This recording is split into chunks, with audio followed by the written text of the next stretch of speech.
Horrific and heartbreaking headlines tonight out of Israel, where a surprise attack has killed hundreds. Most of those victims are innocent civilians, women, and even children.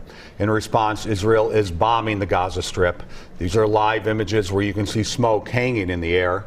The death toll is staggering. The terror group Hamas has now killed at least 1,200 people in Israel. We know 14 of those are Americans, and more are still missing.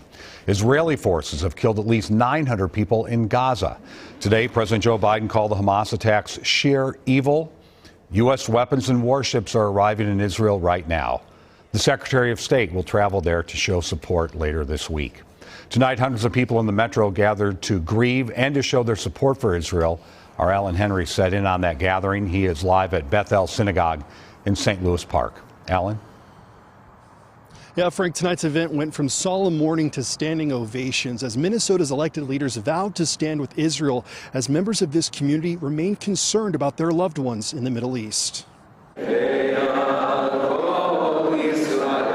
As hundreds gathered inside the Beth El-Synagogue, Sagit Rosenberg stood on the outside watching the live stream. Even though it was closed, they had to turn 600 people away, we still stayed here so that we could be part of this and show solidarity with humanity. A bipartisan group of Minnesota lawmakers gathered at the Solidarity for Israel event Tuesday night, reflecting on the deaths abroad while committing to safety and peace at home. Remember, these acts of terrorism are acts of cowardice. They are trying to instill fear.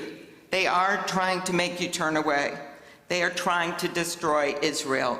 We will not let that happen. All of the resources of the state of Minnesota to protect you in your homes, your businesses, and your place of worship will be brought, because I think it's right, and I think all of us understand what's coming.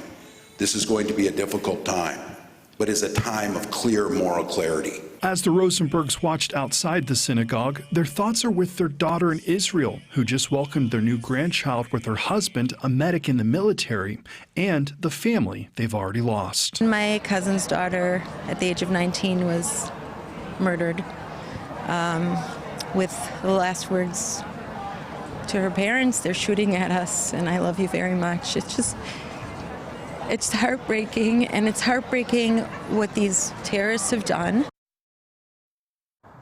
As for what happens next, a lot of the people here told me tonight they're worried about the loss of more innocent life, and they're hoping for peace, though they're not optimistic. We've also learned that tomorrow evening at 5:15, Governor Walz will receive a briefing from the White House about the attacks in Israel. Frank? Okay, Alan, thank you. A local political party is facing bipartisan backlash for a statement of solidarity with Palestine. This is that statement from the Twin Cities chapter of Democratic Socialist of America. It does not mention the Israeli or American victims killed in the Hamas attack, but says the group is heartbroken for the 2 million Gazans. The chair of the DFL called it, quote, appalling. Minnesota House Republicans called it blatant anti-Semitism and reprehensible. The DSA has endorsed 7 candidates for city council in Minneapolis and St. Paul. Those candidates have not made individual statements on this issue.